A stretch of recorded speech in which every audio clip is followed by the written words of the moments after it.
सच्चिदानंदरूपाय विश्वोत्पत्त्यादिहेतवे तापत्रय विनाशाय श्रीकृष्णाय वयं नुमः। चैतन्यं शाश्वतं शान्तं व्योमातीतं निरञ्जनं नादबिन्दुकलातीतं तस्मै श्रीगुरुवे नमः। सर्वरूपमयी देवी सर्वं देवीमयं जगत् अतोऽहं विश्वरूपां तां नमामि परमेश्वरीं। विवेक चूड़ामणि का 344वां श्लोक। अहं बुद्ध्यैव मोहिन्या योजयित्वा वृत्तेर्बलात् विक्षेप शक्तिः पुरुषं विक्षेपयति तद्गुणैः मोहित कर देने वाला। देखो सबसे ज्यादा व्यक्ति कहाँ मोहित है? अपने अहम मैं ही मोहित है। और उसको मैं माने अहंकार, और मैं के लिए उसको क्या क्या नहीं चाहिए। मैं के साथ कितनी सारी कल्पना जुड़ी है जिसका कोई पारावार नहीं है।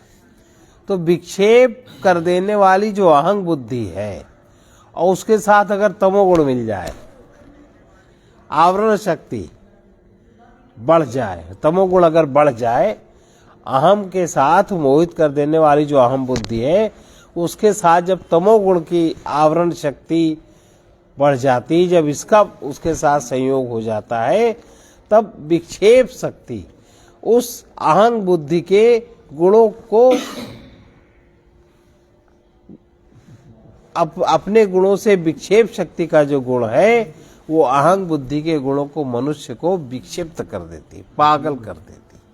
अगर सबसे पहले अहंग के साथ तमोगुणी शक्ति, आवरण शक्ति जुड़े, और जब इन दोनों का संयोग हो गया, अब तीसरी विक्षेप शक्ति जब अहंग बुद्धि के साथ जुड़ी, आवरण और विक्षेप दोनों जुड़ गए, तो इन गुणों से मनुष्य पागल हो जाता है।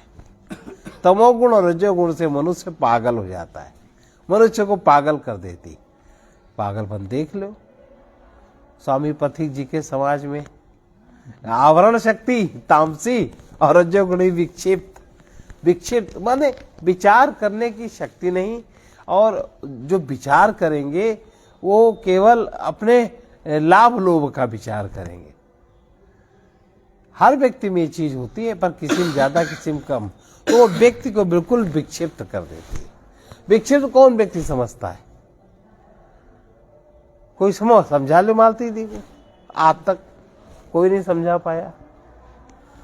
और कितना सब, तो जो व्यक्ति तमोगुण से आवृत है, आवरण शक्ति के द्वारा पुरुष का संयोग जब होता है, तब विक्षेप शक्ति माने रजोगुण की जो विक्षेप शक्ति है, अहंग बुद्धि के गुणों से मनुष्य को विक्षिप्त कर देती। कुछ समझने की स्थिति में नहीं रहता, वो जो बस है उसी उसमें। और ज्यादातर जो जगत के लोग हैं इसी प्रकार ज्यादा रहते हैं। और ये कब तक काम करती? जब तक अहंकार की बढ़ी चढ़ी शक्ति रहती है, तब तक कोई विद्वान उस अहंकार का एकाएक नाश नहीं कर सकता। और उस अहंकार के नाश के लिए अनेकों साधन है।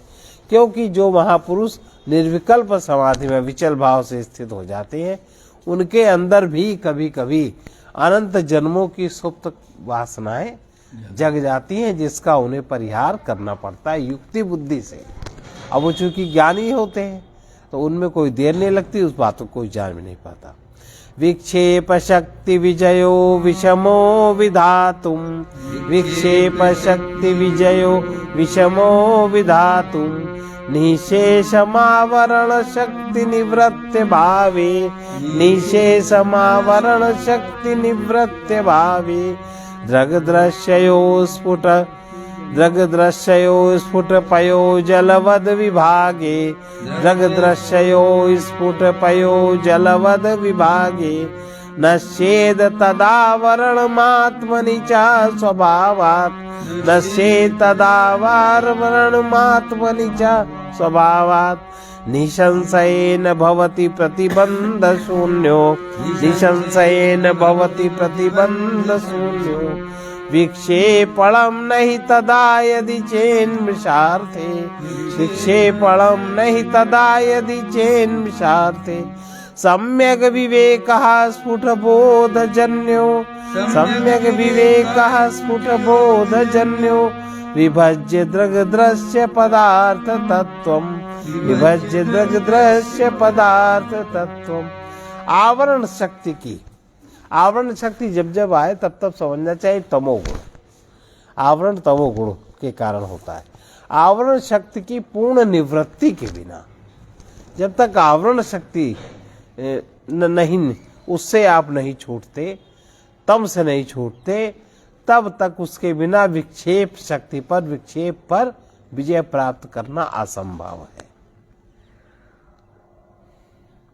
जब तक तमोगुण नहीं हटता तब तक रजोगुण कैसे हटेगा, उसको जानेंगे ही नहीं, बहुत कठिन है।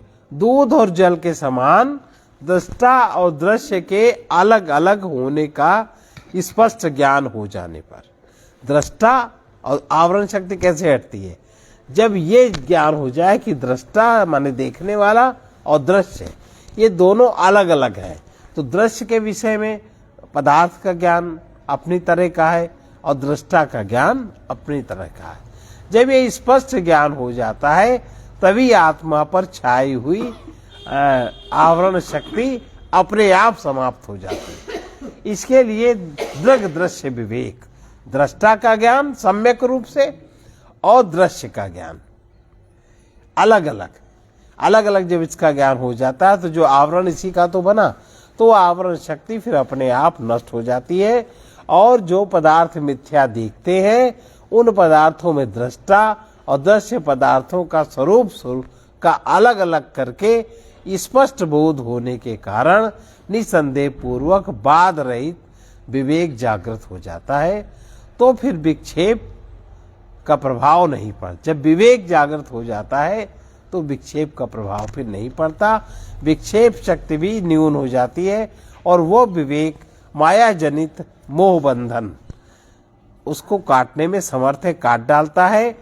अगर एक बार मोह बंधन से व्यक्ति छूट गया तो फिर पुरुष को दोबारा उसके बनाए हुए संसार की प्राप्ति, कौन संसार, ये संसार नहीं, ये तो है जगत, जो अपना बनाए हुए संसार का एक बार अगर माया जनित मोह बंधन कट जाता है तो फिर अगर उस मोह से व्यक्ति मुक्त हो जाता, अपने मोह से, आत्म सम्मोहन जो मैं में है, जो अहम में आत्म सम्मोहन है, उससे व्यक्ति अगर छूट जाता है तो फिर पुरुष को फिर दोबारा उसके बनाए हुए संसार की प्राप्ति नहीं होती, अर्थात वो फिर अपना काल्पनिक संसार नहीं रच पाता।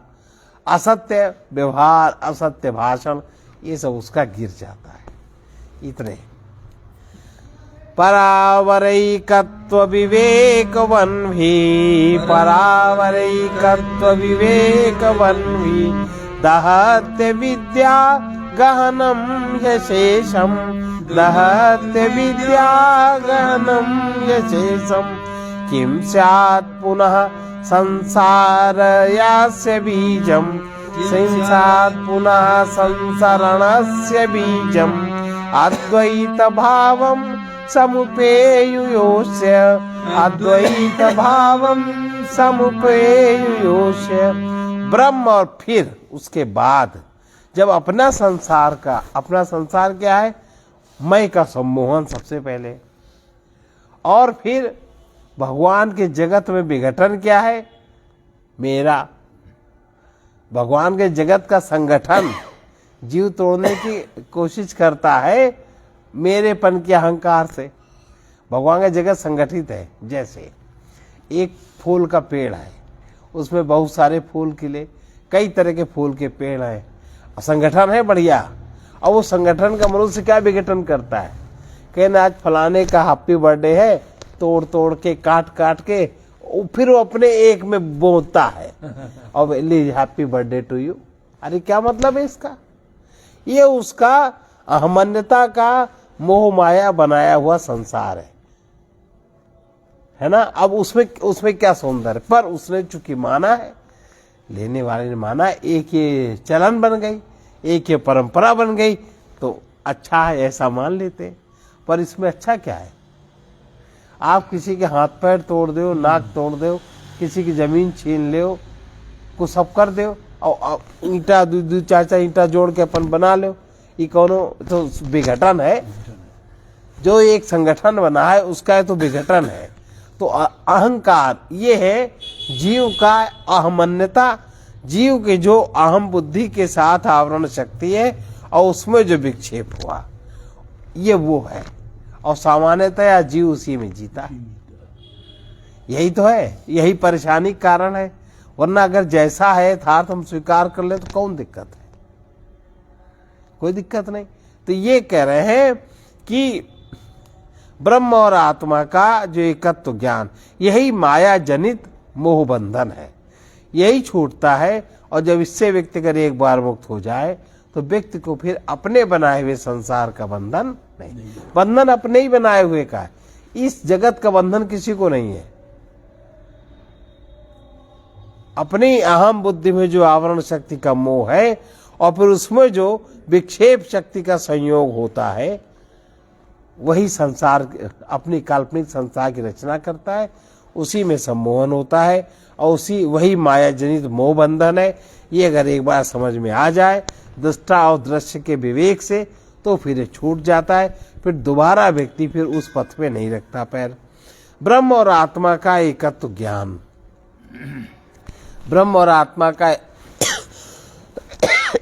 एकत्व। पहली बात तो समझे कि हम देह किस प्रकार नहीं है, फिर हम जीव किस प्रकार नहीं है, फिर जीव से आवरण हटके हम आत्मा किस प्रकार है। पहले तो यहाँ तक आवे, फिर ब्रह्म क्या है, फिर इन दोनों में क्या एकता है। इसके ज्ञान रूपी अग्नि जब जलती है तब अविद्या रूपी समस्त बन, अविद्या रूपी समस्त बन भस्म हो जाता है।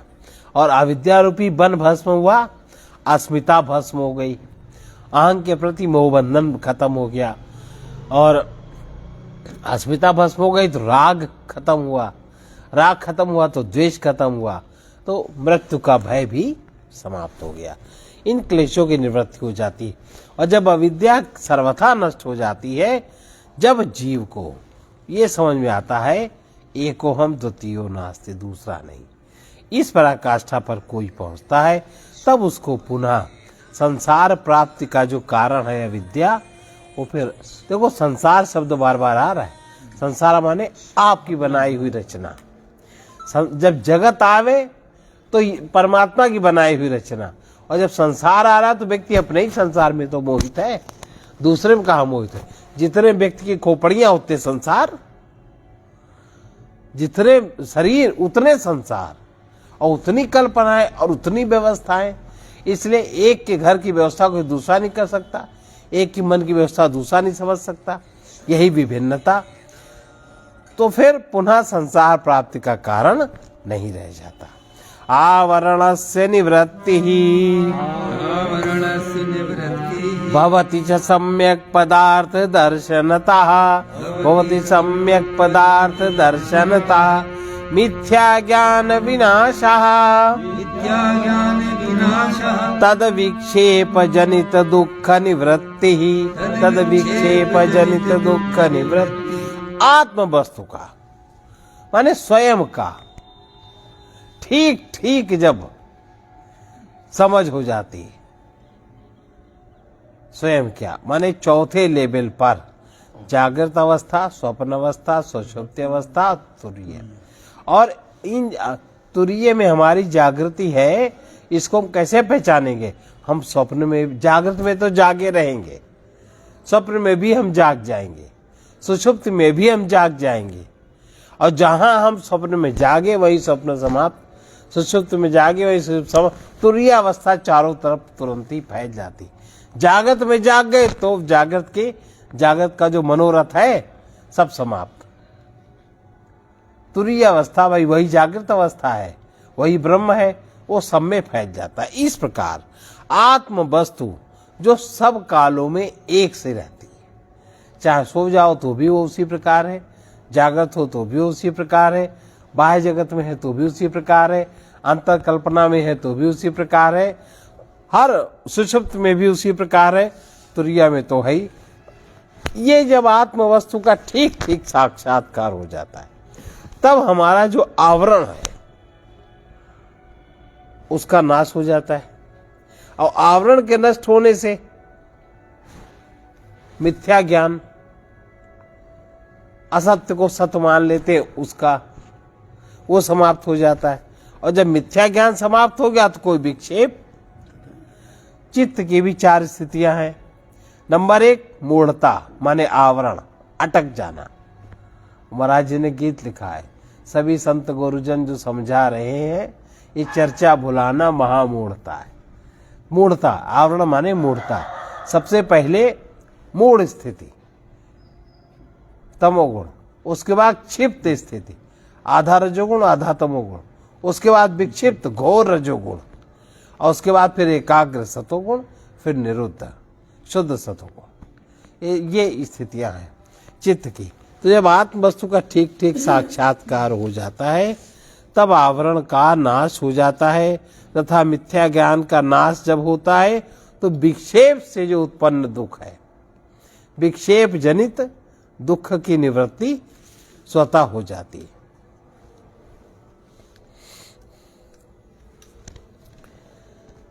अधिष्ठान, अब अगला अध्याय है अधिष्ठान निरूपण। अधिष्ठान क्या है, आखिर ये सब तो छूट गया। अब जो हम ठहरेंगे, हम कहाँ ठहरेंगे, अधिष्ठान क्या है, केंद्र क्या है, हमारा केंद्र क्या होगा। एतत्त्रितयं दृष्टम् सम्यग् रज्जु सम्यग्र जुस्वरूप विज्ञानात् सम्यक् प्रजुस्वरूप विज्ञानात् तस्माद् वस्तु सत्तत्वम् ज्ञातव्यं बन्धमुक्तये एतत्त्रितयं दृष्टम् सम्यग् रज्जु स्वरूप विज्ञानात् रज्जु स्वरूप विज्ञानात् तस्माद् वस्तु सत्तत्वम् ज्ञातव्यं बन्धमुक्तये विदुषा ज्ञातव्यं बन्धमुक्तये विदुषा। रस्सी में भ्रम के कारण ही सर्प की प्रतीति होती। अगर अपनी बुद्धि में भ्रम न हो तो रस्सी रस्सी दिखाई पड़े। अपनी बुद्धि भ्रमित है, अपनी बुद्धि में ही मिथ्या ज्ञान है, इसलिए हमें रस्सी का सांप दिखाई पड़ता है। और उस मिथ्या प्रतीति से ही अनेक तरीके की क्रियाएं उत्पन्न होती, जैसे भयभीत होना, जैसे कंपित होना, और अनेक प्रकार के दुख, भागना, दौड़ना, चीखना, चिल्लाना, ये सब प्रतीत होता है। और फिर अनेक प्रकार के दुख होते हैं। लेकिन जब प्रकाश में हम उसको देख लेते हैं, उसका जब ज्ञान हो जाता है, तो जो रज्जू का, रस्सी का जो अज्ञान माने आवरण है, रस्सी का अज्ञान माने उसका ज्ञान न होना, जो आवरण है, और फिर अज्ञान के कारण, उस आवरण के कारण अज्ञान जन्य सर्प, जो मल है, मल, और सर्प की प्रतीति से होने वाले भय, कंपादि जो विक्षेप है, वे तीनों एक साथ, तीनों की निवृत्ति होती देखी जाती है। उसी प्रकार आत्मस्वरूप का ज्ञान होने पर सबसे पहले तो आत्मा पर जो आवरण है मिथ्या ज्ञान का, वो अज्ञान समाप्त होता है। और दूसरा, अज्ञान के समाप्त होने पर अज्ञान से, अज्ञान जनित भ्रम से उत्पन्न हुई वस्तु, जैसे सर्प, वो वस्तु, जगत, अज्ञान जन्य प्रपंच की प्रतीति, और फिर उस प्रतीति से होने वाला दुख, भय, कंप माने विक्षेप, उस प्रतीति से होने वाला दुख, एक साथ तीनों की निवृत्ति हो जाती है। इसीलिए संसार बंधन से छूटने के लिए विद्वान को तत्व सहित सबसे पहले आत्म पदार्थ का ज्ञान प्राप्त करना चाहिए, नहीं तो नहीं छूटेगा वो। और फिर अगर कहीं मल विक्षेप आवरण आ गया तो चाहे ज्ञानी हो चाहे ध्यानी हो, ऐसा व्यक्ति उसको कुछ सूझता ही नहीं है, सबको लपेट में उसी तरह ले लेता है। अयोग नियोगादिव तत्समन्वयात्, अग्नियोगादिव तत्समन्वयान्, मात्रादिरूपेण विजृम्भते धीः, मात्रादिरूपेण विजृम्भते धीः, तत्कार्यमें तद्वितयं यतो मृषा, तत्कार्यमें तद्वितयं यतो मृषा, दृष्टं भ्रमस्व प्रमनोरथेषु, दृष्टं मनोरथेषु। अग्नि के संयोग से जैसे लोहा कुदाल आदि नाना प्रकार के रूपों को धारण कर लेता है, उसी प्रकार आत्मा के संयोग से बुद्धि भी शब्द स्पर्श रूप रस और गंध आदि नाना प्रकार के विषयों को प्रकाशित कर देती है। अग्नि के संयोग से जैसे लोहा कोमल हो जाता है और अनेक प्रकार के रूपों को धारण करने की क्षमता रखता है, उसी प्रकार आत्मा का जब बुद्धि में संयोग होता है तभी तो अहंग बिंदु का निर्माण होता है। आत्मा का बुद्धि से संयोग होने पर बुद्धि शब्द स्पर्श रूप रस गंध आदि नाना तरह के विषयों में प्रकाशित होने लगती है। अब अगर आत्मा से संयोग ना हो तो बुद्धि तो जड़ है, बुद्धि में कोई क्रिया थोड़ी ना होगी। यह द्वैत प्रपंच उस बुद्धि का ही कार्य है, इसलिए मिथ्या है। क्योंकि भ्रम स्वप्न मनोरथ के समय, भ्रम स्वप्न मनोरथ के समय इसकी प्रतीति मिथ्या तो स्पष्ट रूप से जब भ्रम होता है, असत्य को सत्य समझते हैं, और जब हम स्वप्न देखते हैं, दिवा स्वप्न भी होता है और रात्रि का स्वप्न भी होता है, और मनोरथ भी स्वप्न है। बैठे हैं मनोरथ पे, अपना चढ़े हैं मन पे, अपना सोच रहे हैं, ये सब लोग इस बात को जानते हैं।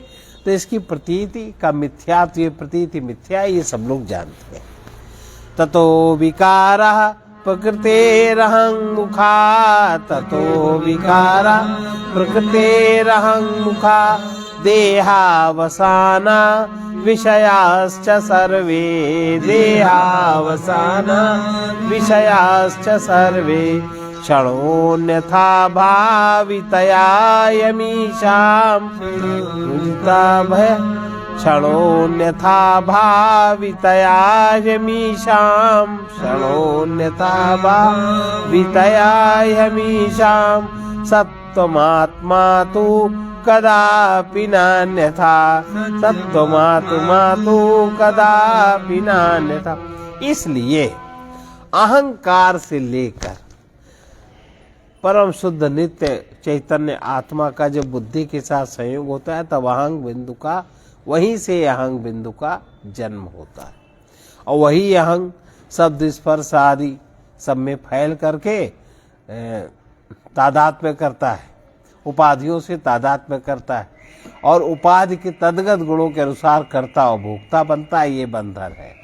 इसीलिए अहंकार से लेकर देह तक प्रकृति के जितने भी विकार अथवा विषय हैं, वे सभी क्षण क्षण में बदलने वाले होने से असत्य है।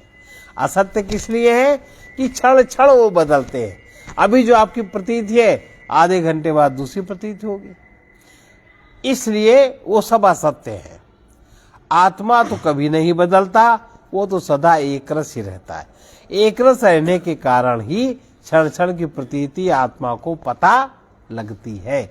अगर वो भी बदले तो उसको पता न लगे, वो नित्य एकरस ही रहता है।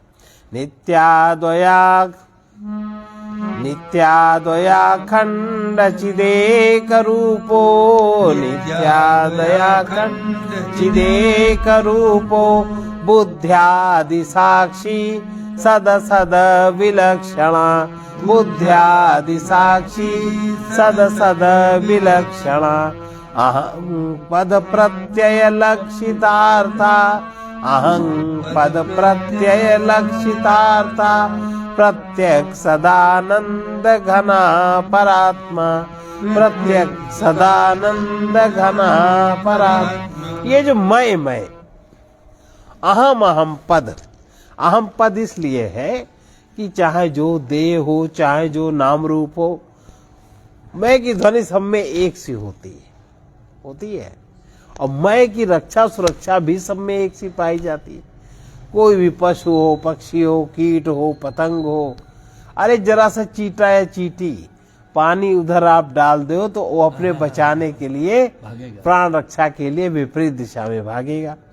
तो ये जो अहम पद है, जो पद सर्वत्र सब जगह समान भाव से व्याप्त है, कोई भी आकार प्रकार हो, इस पद की प्रतीति से यह लक्षित होता है कि वो नित्य आनंद घन परमात्मा तो सदा ही अद्वितीय।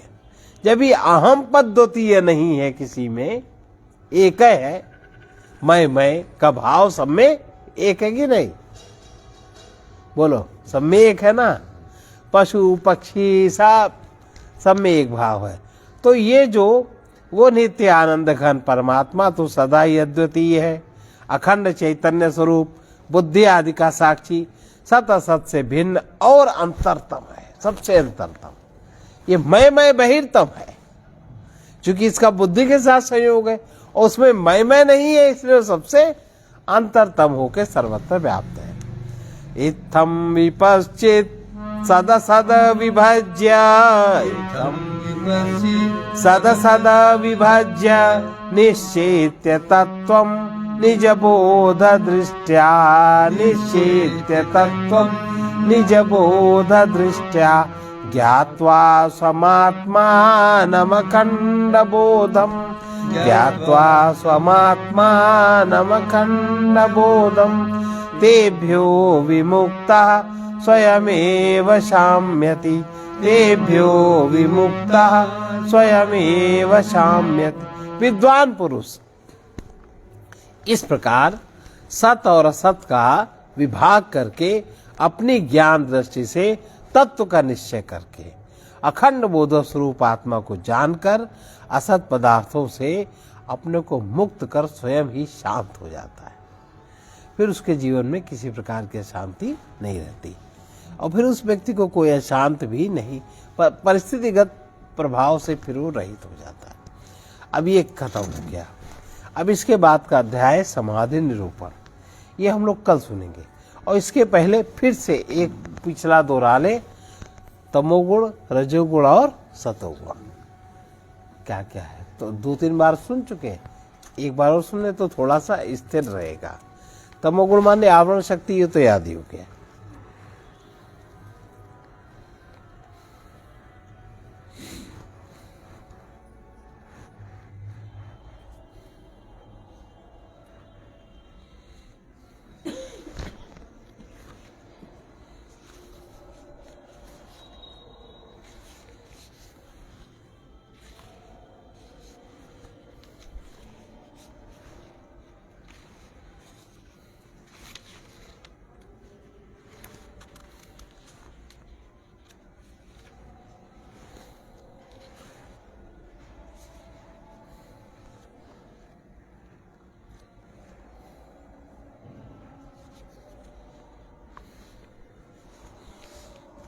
पहले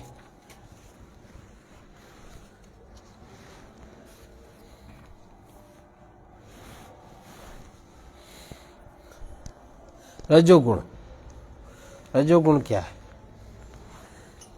और अपने आप में हम इसको कैसे पहचाने, किन किन मनोवृत्तियों में, किन किन स्थितियों में हम होते हैं तो हमारा रजोगुण जागृत है।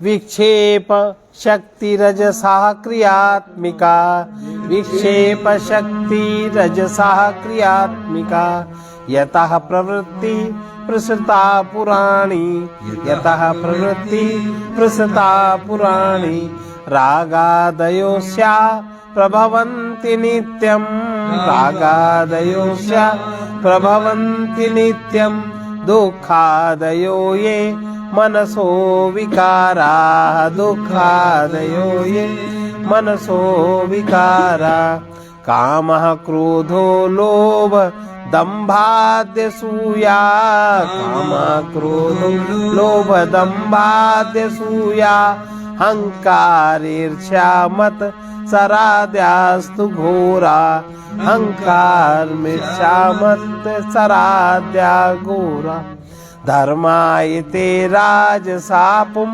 प्रवृत्ति, धर्मायते राजसापुं प्रवृत्ति, यस्मादेशा तद्रजो बन्धयेतु, यस्मादेशा तद्रजो बन्धयेतु। क्रिया रूप विक्षेप शक्ति रजोगुण की है, जिससे सनातन काल से समस्त क्रियाएं होती आई हैं और जिससे राग आदि, राग द्वेष आदि और दुख आदि जितने भी मन के विकार हैं सदा इसी से उत्पन्न होते रहते हैं। मन के विकार कौन कौन से? काम, क्रोध, लोभ, मोह, मद, मत्सर, दंभ, असूया, गुण में भी दोष को देखना, अभिमान, ईर्ष्या और मत्सर, ये घोर धर्म रजोगुण के ही हैं। अतः जिसके कारण जीव कर्मों में प्रवृत्त होता है और रजोगुण ही उसके बंधन का कारण होता है। तमोगुण क्या है? एषा वृत्तिर्नाम तमो गुणस्य, एषा वृत्तिर्नाम तमो गुणस्य, शक्तिर्यया वस्तव भासतेन्यथा, शक्तिर्यया वस्तव भाषणेन्यथा, सैषा निदानं पुरुषस्य संसृते, सैषा निदानं पुरुषस्य संसृते, विक्षेप शक्तिः प्रसरस्य हेतुः, विक्षेप शक्तिः प्रसर, जिसके कारण तमोगुण कब है? वस्तु है कुछ और प्रतीत कुछ होती। ये तो सामान्यतः होता है, आपसी संबंधों में ही होता है। कोई बात किसी ने कही किसी भाव से, दूसरे समझा दूसरे भाव से। इस कारण व्यवहार में भी लोग सावधान रहते हैं, ऐसा न हो कि हम कहें कुछ और समझे कुछ, रहना पड़ता है। ये तमोगुण का लक्षण है, जिसके कारण वस्तु कुछ की कुछ प्रतीत होने लगती है। वो तमोगुण की आवरण शक्ति है। यही पुरुष के जन्म मरण रूप संसार का आदि कारण है और यही विक्षेप शक्ति के प्रसार का मूल कारण भी है। इसके कारण ये जब कुछ वस्तु प्रतीत होती है और ये आवरण शक्ति के कारण क्या होता है, बुद्धि किस तरह काम करती है। तम से ग्रस्त हुआ पुरुष अतिशय बुद्धिमान, विद्वान, चतुर, शास्त्र के अत्यंत सूक्ष्म अर्थों को देखने वाला भी हो तो भी वो नाना प्रकार से समझाने पर भी अच्छी तरह से नहीं समझ सकता। खोपड़ी कितनी पंचर करो आप उस व्यक्ति को, देखने में लगता है सूटेड बूटेड बढ़िया धोती कुर्ता वाला बड़ा विद्वान है, लेकिन आप उसको समझा नहीं पाते। एक उदाहरण इसका बहुत अच्छा है। कितने बड़े बड़े पंडित आचार्य, उन्हें पता है कि व्यास गद्दी पर या मंच पर जूठे मुंह बैठ कर उपदेश नहीं करना, लेकिन क्या सुपारी पान मसाला चबाना छूटता है? और वो छूट गया कि इलायची चबाना छूटता है? कोई उनको समझा पाया? शास्त्र समझा पाया कि गुरुजन समझा पाए? उनकी अपनी धुन है ना। तो ऐसे तम से ग्रस्त हुआ पुरुष अति बुद्धिमान, विद्वान, चतुर, शास्त्र के अत्यंत सूक्ष्म कार्यों को, अर्थों को देखने वाला भी हो तो भी वो नाना प्रकार से समझाने पर भी अच्छी तरह से नहीं समझता। वो उसने जो उसके भ्रम से जो पदार्थ उसने आरोपित कर लिया है उन्हीं पदार्थों को वो सत्य समझता। उसके भ्रम ने जिस पदार्थ को जो मान लिया है उसी को सत्य समझता और उन्हीं के गुणों का आश्रय लेता है। अहो दुरंत तमोगुण की महती आवरण शक्ति बड़ी ही प्रबल है। अब इसके कारण क्या होता है? जब ये शक्ति उसकी प्रबलता में हृदय पे छा जाती है तब ऐसा व्यक्ति कैसा होता है? अभावना का विपरीत भावना, अभावना का विपरीत भावना, संभावना विप्रतिपत्तिरस्या, संभावना विप्रतिपत्तिरस्या, संसर्गयुक्तम न विमुंचति ध्रुवम, संसर्गयुक्तम न विमुंचति ध्रुवम, विक्षेप शक्ति क्षपयत्यजस्त्रम, विक्षेप शक्ति क्षपयत्। इस आवरण शक्ति के संसर्ग में जो भी पुरुष आ जाए, उससे युक्त हो जाए, वो अभावना, भावनाहीन हो जाता है, कोई भावना नहीं रहती। और अगर भावना होती है तो विपरीत भावना होती है। अब विपरीत भावना असंभावना, बड़ी बड़ी कल्पना और विप्रतिपत्ति, ये तमोगुण की शक्तियां नहीं छोड़ती और विक्षेप शक्ति उसे निरंतर डामाडोल किए रहती है। अब सबसे पहले भावना क्या है? बहुत से लोग ऐसा मानते हैं परमात्मा नहीं है, ब्रह्म नहीं है। अभावना, जब ब्रह्म है नहीं तो उसमें भावना क्या करें? ब्रह्म नहीं है, जिससे ऐसा ज्ञान हो वो अभावना कहलाती है।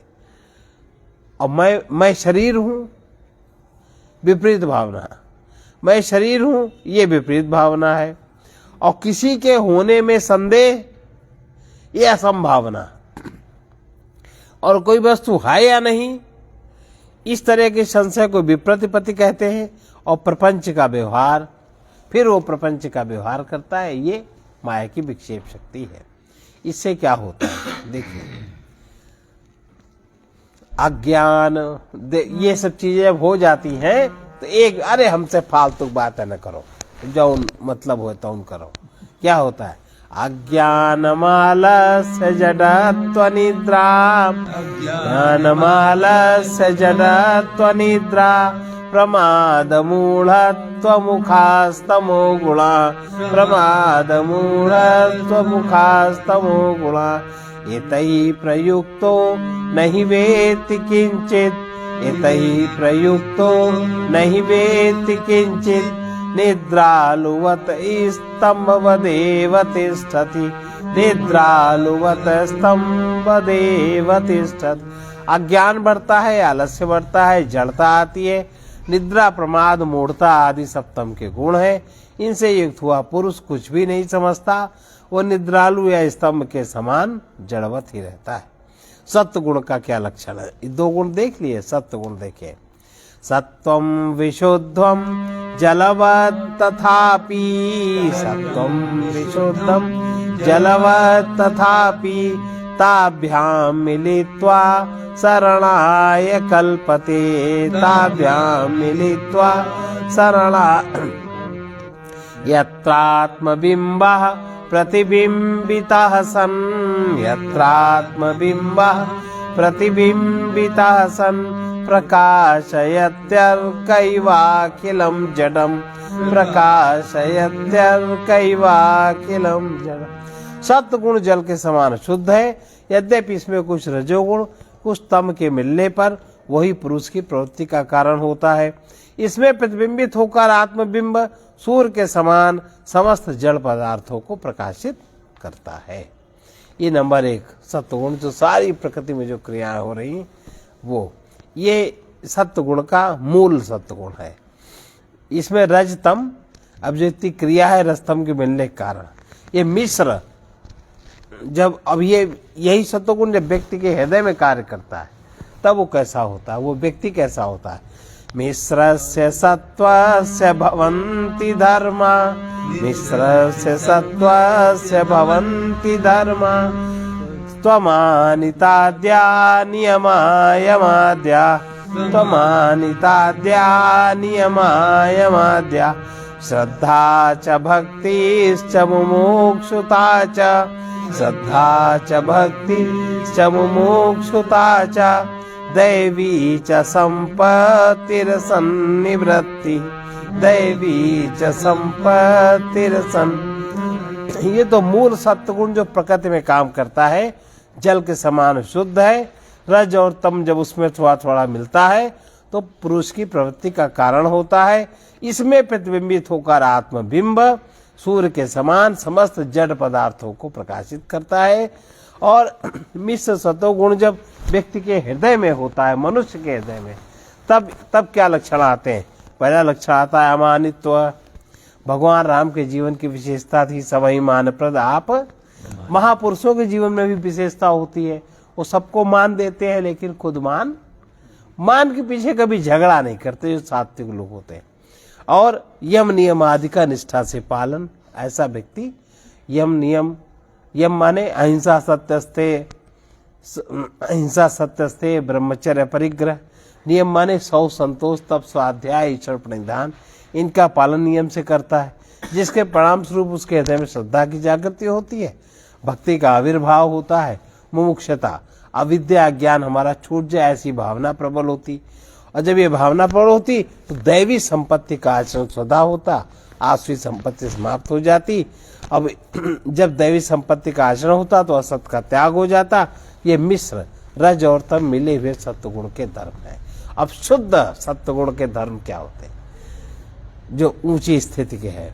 विशुद्ध सत्व से गुणा प्रसादा, विशुद्ध सत्व गुणा प्रसादा, स्वात्मानुभूति परमः प्रशांति, स्वात्मानुभूति परमः प्रशांति, तृप्ति प्रहर्षा परमात्मनिष्ठा, तृप्ति प्रहर्षा परमात्मनिष्ठा, यया सदानंदरसं समृच्छति, यया सदानंदरसं।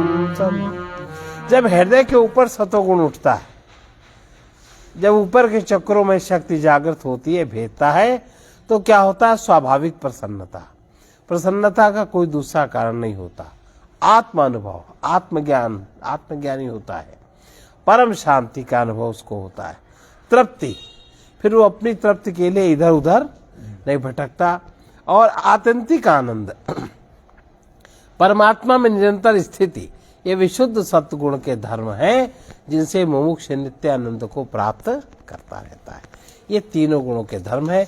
ये इसलिए सुनाया गया कि ताकि ये स्मरण फिर से हो जाए। हाँ, एक एक लाइन अगर याद रहेगी तो पूरा याद हो जाएगा।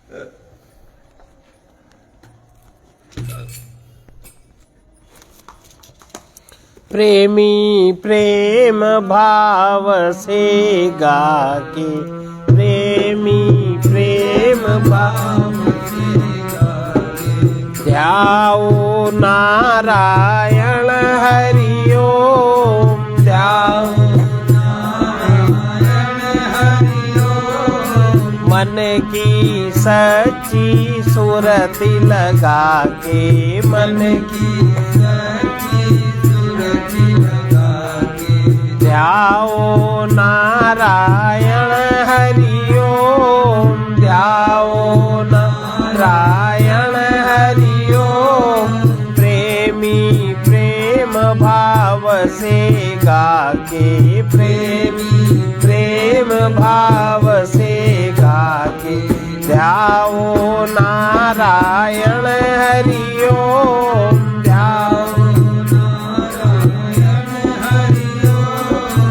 इससे दूर रहेगी माया, इससे दूर रहेगी माया, सार्थक हो जाएगी काया, सार्थक हो जाएगी काया, संतों की संगति में जाके, संतों की संगति जाके, ध्याओ नारायण हरि ओम, ध्याओ नारायण हरि ओम, मन की सच्ची सुरति लगा के, मन की सच्ची सुरति लगा के, ध्याओ नारायण हरि ओम,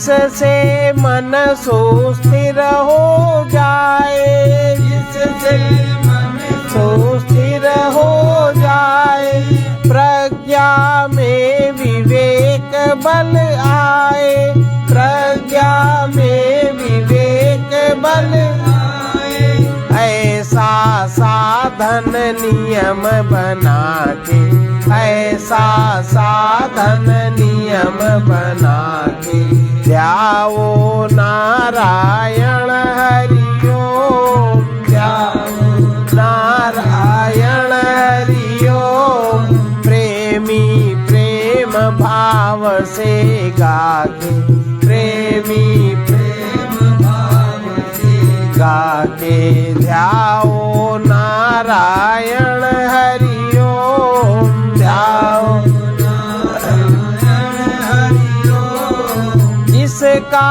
कुछ भी नहीं ठिकाना, जिसका कुछ भी नहीं ठिकाना, उससे क्या फिर प्रीति बढ़ाना, उससे क्या फिर प्रीति बढ़ाना। इस दुनिया से हृदय बचा के, इस दुनिया से हृदय बचा के, ध्याओ नारायण हरि ओम, ध्याओ नारायण हरि ओम। ऐसा साधन नियम बना के, ऐसा साधन नियम बना के, ध्याओ नारायण हरि ओम, ध्याओ नारायण हरि ओम। अपना जीवन व्यर्थ न खोना, अपना जीवन व्यर्थ न खोना, यहाँ कहीं मत मोहित होना, यहाँ कहीं मत मोहित होना। सेवा में निज स्वार्थ मिटा के, सेवा में स्वार्थ मिटा के, ध्याओ नारायण हरि ओम, ध्याओ नारायण हरि ओम। इस दुनिया से हृदय बचा के, इस दुनिया से हृदय बचा के, ध्याओ नारायण हरि ओम, ध्याओ नारायण हरि ओम। चाहे कुछ भी आए जाए, चाहे कुछ भी आए जाए, लक्ष्य न कहीं भूलने पाए, लक्ष्य न कहीं भूलने पाए। पथिक शरण सद्गुरु की आके, पथिक शरण सद्गुरु की आके, ध्याओ नारायण हरि ओम, ध्याओ नारायण हरि ओम। प्रेमी प्रेम से गाके, ध्याओ प्रेमी प्रेम से गाके, ध्याओ नारायण हरि ओम, नारायण हरि ओम। मन की सच्ची सुरति लगा के, मन की सच्ची सुरति लगा के, ध्याओ नारायण हरि ओम, ध्याओ नारायण हरि ओम। पथिक शरण सद्गुरु की आके, पथिक शरण सद्गुरु की आके, ध्याओ नारायण हरि ओम, ध्याओ नारायण हरि ओम। ध्यान उसी का होता है जिसके प्रति प्रेम होता है। विनाशी के ध्यान में वियोग का दुख भोगना होगा, अविनाशी नित्य प्राप्त के ध्यान में, नित्य प्राप्त के ध्यान में नित्य योग का आनंद सुलभ होगा। जिसे सभी प्राणियों के हृदय में नारायण परमात्मा के रूप में ज्ञान होता है, वही जगतमय नारायण को, नारायणमय जगत को ध्यान द्वारा नित्य ज्ञान में देखते हैं। सर्वे भवन्तु सुखिनः, सर्वे सन्तु निरामया, सर्वे भद्राणि पश्यन्तु मा कश्चित् दुःखभाग् भवेत्। कृष्णाय वासुदेवाय हरये परमात्मने प्रणतक्लेशनाशाय गोविन्दाय नमो नमः। उग्रवीर महाविष्णु ज्वलन्तं सर्वतोमुखं निसिंहं भीषणं भद्रं मृत्योर्नमाम्यहम्। ॐ ह्रौं जूं सः ॐ भूर्भुवः स्वः ॐ त्र्यंबकं यजामहे सुगंधिं पुष्टिवर्धनम्। उर्वारुकमिव बन्धनात् मृत्योर्मुक्षीयमामृतात्। ॐ स्वः ॐ भुवः भुः ॐ सः जूं ह्रौं ॐ। असतो मा सद्गमय तमसो मा ज्योतिर्गमय मृत्योर्मामृतं गमय। ॐ पूर्णमदः पूर्णमिदं पूर्णात् पूर्णमुदच्यते पूर्णस्य पूर्णमादाय पूर्णमेवावशिष्यते। ॐ शान्ति शान्ति शान्तिः सर्वारिष्ट शान्तिर्भवतु।